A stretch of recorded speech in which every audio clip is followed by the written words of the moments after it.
नमस्ते, मैं सुलता महाराणा। आप सबका स्वागत है मेरी YouTube channel SM education the educational platform पर। आज हम MST 5 important questions of June 2019 solve question answer देखेंगे। प्रश्न 4 की ओर चलते हैं। प्रश्न 4 है, ध्वनि सिद्धांत का परिचय दीजिए।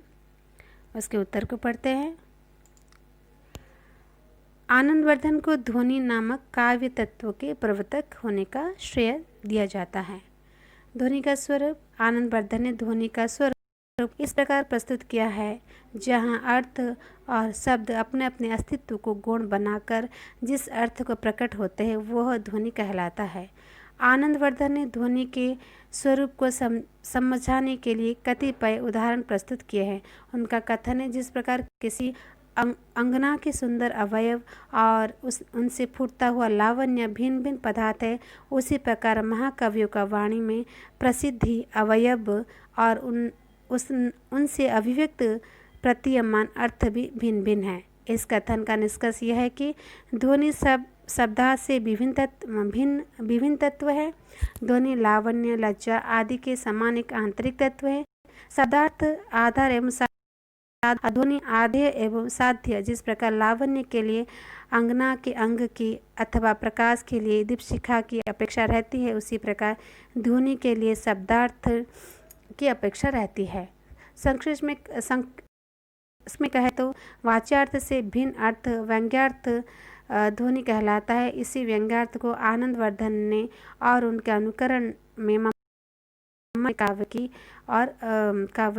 की ओर माना है। आनंदवर्धन द्वारा ध्वनि जैसे मानसिक व्यापार है काव्यत्व की स्थापना का सुपरिणाम हुआ है कि एक अलंकार रीति जैसी बाह्य काव्यांगों का से प्राचीन अनावश्यक महत्व समाप्त हो गया और दूसरी ओर चमत्कार मुक्त काव्य भी उसके क्षेत्र में प्रवेश नहीं पा सकते थे। ध्वनि काव्य के विशाल क्षेत्र में प्रवेश पा गए। ध्वनि आंतरिक है और व्यापक तत्व भी है। ध्वनि सिद्धांत में रस का स्थान। आनंदवर्धन ने ध्वनि सिद्धांत की स्थापना ने शताब्दियों से चली आ रही काव्य शास्त्रीय अवयव को मिटा दिया है।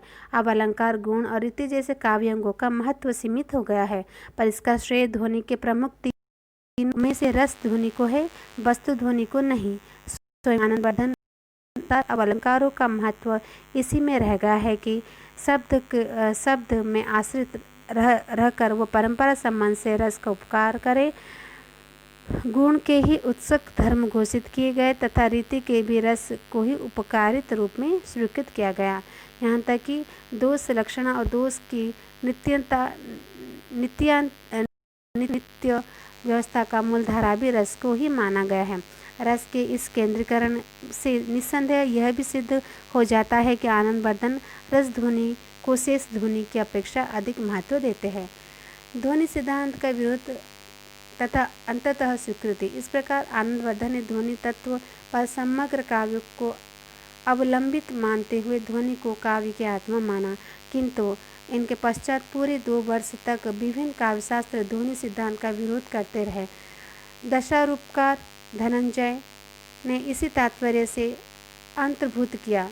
वक्रोक्ति जीवितकार कुंतक ने वक्रोक्ति में और व्यक्ति विवेककार महिम भट्ट ने अनुमान में, इनके अतिरिक्त इसे अभिधा और लक्षणा में भी अंतर्भूत करने का प्रयास किया, परंतु काव्य प्रकाश के प्रणेता मम्मट ने मानो आनंदवर्धन का अवतार ग्रहण कर अपने प्रख्यात ग्रंथ काव्य प्रकाश में गंभीर विवेचना द्वारा ध्वनि विरोधी शैली में खंडन प्रस्तुत करके ध्वनि सिद्धांत की अकाट्य रूप में स्थापना की और इसके प्रति आस्था उत्पन्न कर दी।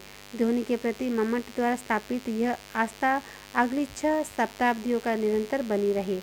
ध्वनि के स्थान पर रस को काव्य की आत्मा घोषित करने वाले साहित्य दर्पणकार विश्वनाथ ने केवल ध्वनि प्रकरण का निरूपण किया, अपितु रस को ध्वनि का ही एक भेद माना। संस्कृत के अमित आचार्य जगन्नाथ ने भी ध्वनि सिद्धांत का पूर्ण समर्थन किया और व्यंग को ही काव्य का आत्मा माना। इस तरह से हमने यहाँ पर ध्वनि सिद्धांत का परिचय दिया। छोटा सा है ये, इसे आप पढ़िए, बार बार समझिए, इसे परीक्षा में प्रयोग कीजिए। तो इस तरह से आप मेरे चैनल को सब्सक्राइब कीजिए, बेल आइकन को प्रेस कीजिए और वीडियो को लाइक एंड शेयर कीजिए। नमस्ते, धन्यवाद।